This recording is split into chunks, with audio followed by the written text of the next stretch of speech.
ఈ యొక్క వీడియోలో మనం తెలంగాణ కుంభమేళగా ప్రసిద్ధి చెందినటువంటి సమ్మక్క సారక్క జాతర గురించి చూద్దాం. సమ్మక్క సారక్క జాతర పూర్వపరాలు చూసినట్లయితే పూర్వం మనకు ఓర్గలు కేంద్రంగా కాకతీయులు పరిపాలిస్తున్నారు. వీరికి సామంతులు అయినటువంటి గిరిజన కోయ ట్రైబ్కు చెందినటువంటి పగిడిద్ద రాజు నేతృత్వంలోని మేడారం పాలకులు వీరికి సామంతులుగా ఉన్నారు.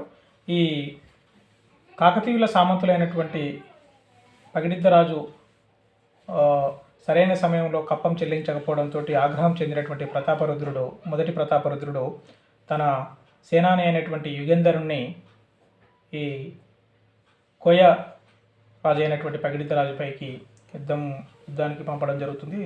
ఆ యుద్ధంలో పగిడిద్ద రాజు అతని సేనాని జంపన్న వీరమరణం పొందడం జరుగుతుంది. ప్రతాపరుద్రుని సేనాని యుగేందరుని ఎదుర్కొనే క్రమంలో పగిడిద్దరాజు సతీమణి సమ్మక్క కూడా అలాగే వాళ్ళ కూతురైనటువంటి పగిడిద్దరాజు సమ్మక్కల కూతురైనటువంటి సారలమ్మ కూడా ఇందులో వీరమరణం పొందడం జరుగుతుంది. సో పగిడిద్దరాజు సతీమణి అయినటువంటి సమ్మక్క ప్రస్తుత జగిత్యాల ప్రాంతం, దీన్ని పులమాస అనేటువంటి వారు. ఈ పులమాస రాకుమారే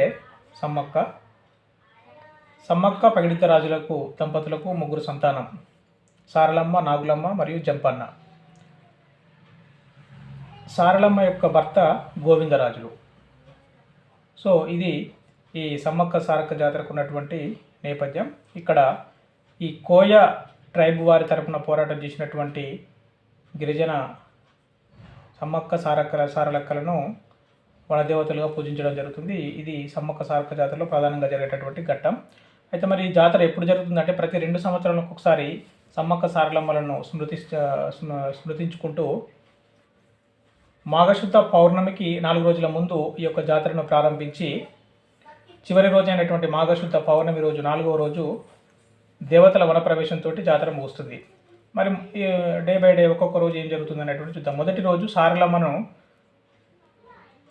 కన్నెపల్లి నుంచి గద్దెలపైకి తీసుకురావడం జరుగుతుంది. ఇదే రోజు పగిడిద్ద రాజును కూడా పూనుగొండ నుంచి గద్దెపైకి తీసుకురావడం జరుగుతుంది. ఇది మొదటి రోజు. రెండవ రోజు సమ్మక్కను చిలకలగుట్ట నుంచి గద్దెలపైకి తీసుకురావడం జరుగుతుంది. అలాగే గోవిందరాజును కూడా కొండాయి నుంచి తీసుకురావడం జరుగుతుంది.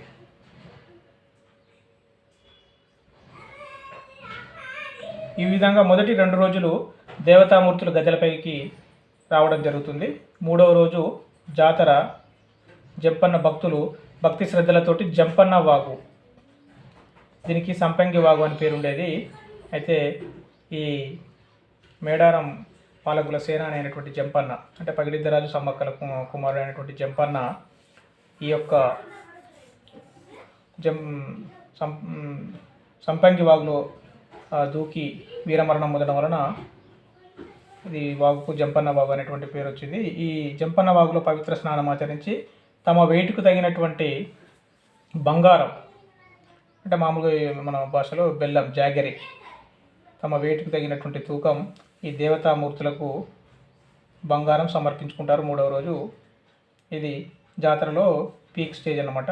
జాతర వైభవంగా జరిగేటటువంటి రోజు 3వ రోజు. 4వ రోజు తిరిగి దేవతామూర్తులు వనప్రవేశం చేయడంతో జాతర ముగుస్తుంది. మరి ఇక్కడ కోయ పూజారులు ప్రధానంగా ఈ పూజా కార్యక్రమంలో పాల్గొంటారు. కోయ పూజారులు ఈ సమ్మక్క సారక్క జాతర సందర్భంగా చేసేటటువంటి నృత్యం కుర్రు నృత్యం. ఇక్కడ వీరి యొక్క వాహనాలు చూసినట్లయితే సమ్మక్క వాహనం పెద్ద పులి, సారలమ్మ గారి వాహనం జింక.